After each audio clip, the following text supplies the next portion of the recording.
I love you guys. I love anti-Mormons. I love you guys. But I hate when they act like this. What's up? I'm Conversion2Christ. Today we're going to be reacting to some ex-Mormon content.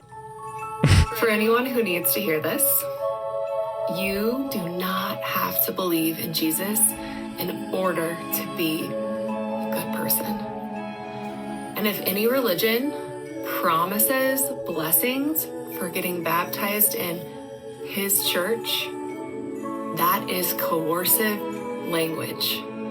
You can be a good person just because. That's an interesting one. Honestly, low-key, I actually know this lady. It's pretty accurate what she's saying. I do think that we need to be careful with our language, saying that you're going to get all these blessings if you do these things, because if people don't see those exact blessings after they do the things that you promised, sometimes it can cause people to have very negative feelings towards the church. So I 100% agree. You can be a good person without being a member of the Church of Jesus Christ of Latter-day Saints.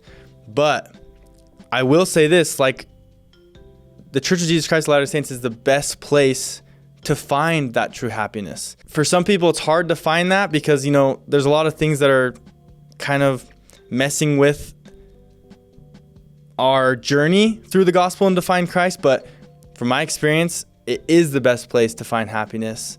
But what she's saying is technically not wrong. I mean, there's amazing people that I know who are not members of the church. So, yeah. I don't talk about this much, but I grew up in a cult. The one that has magic underwear. The one that thinks ancient Jews built boats and sailed to America. The Mormon church has temples all over, and in those temples, they do secret rituals that you are not supposed to talk about outside of the temple. One of these rituals is called baptisms for the BFD. You're not allowed to enter the temple without a temple recommend, which is a piece of paper that's given to you by your bishop. In order to get your temple recommend, you have to have a private conversation with your bishop where he makes sure that you're not breaking any of God's laws. This starts at age 12, which means there are children sitting in a room with an adult man who is able to ask them very explicit questions about themselves, and they have to be honest, otherwise God's gonna punish them. 12 years old, you're allowed to participate in your first ritual. So you go in with your temple pass, you go into the basement of the temple, you change out of your fancy clothes, and you put on a white jumpsuit. You enter a room that has a font, which is like a big bathtub, that's surrounded by 12 bulls. You step into the font, and they use your body as a proxy for someone who is no longer living. They baptize your body, but they say someone else's name. This could be one of your family members that you found while doing family history. Mormons love family history. Or it could be from the infinite list of names that the church has that is waiting to be baptized. They do that quite a few times with quite a few different names. Oh my god.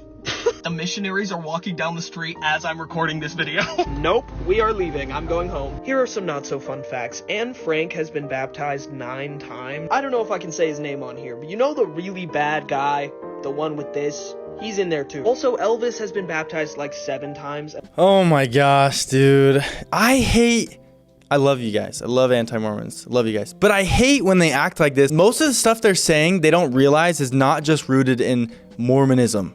It's actually rooted in ancient Christianity, which is so this guy, if he's a Christian, he's just kind of going against his own beliefs, but he's probably atheist, so maybe that's why he's saying all this stuff. But he doesn't understand the garments are some of the most ancient rooted Christian thing ever. It's crazy. Like it's what Adam and Eve were given by God when they were kicked out of the Garden of Eden. It's freaking crazy. I don't get why people don't understand this, but they were literally given a token of garment that represented the atonement of Christ. And so we try to emulate what Adam and Eve did and what God gave to them. It's so stupid. So also the baptisms for the dead. And he's like, there were 12 calves that you get baptized in. It's like, that was a part of the King Solomon temple. That was literally what is in the Bible. It's so stupid that they're like, this random thing that they made up and it just looks crazy. It's like, this is ancient Christianity, buddy. John DeLynn. Oh, it says message on. Oh, I have to do it off your phone. He blocked me. I literally have to use the host phone because John DeLynn blocked my account. So, host phone. Okay. Why is the church changing its introduction to its public-facing Book of Mormon? Because its truth claims are under increased scrutiny. Things that are Googleable that cause serious problems, challenging the Book of Mormon's veracity, including Tower of Babel, Moroni, Urim and Thummim, Joseph Smith, Palmyra, etc., Cumorah.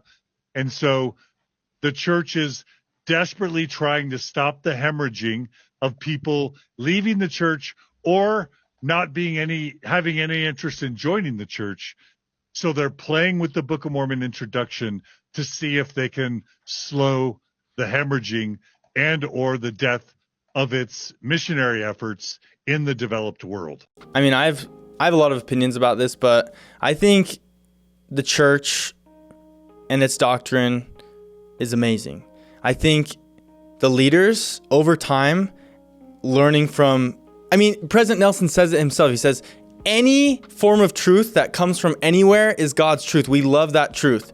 And so if something comes up in science or anywhere else you can find it, the church leaders are going to look at that because guess what? They're not scientists. They have other professions. So they're going to say, wow, they're discovering this. Let's look into that. And then maybe we can further correct our church's doctrine and views and teachings. And guess what? Joseph Smith said this from the very beginning. We're in a restoration. We haven't fulfilled the restoration. So the restoration is going on and on and on and on until Christ comes again.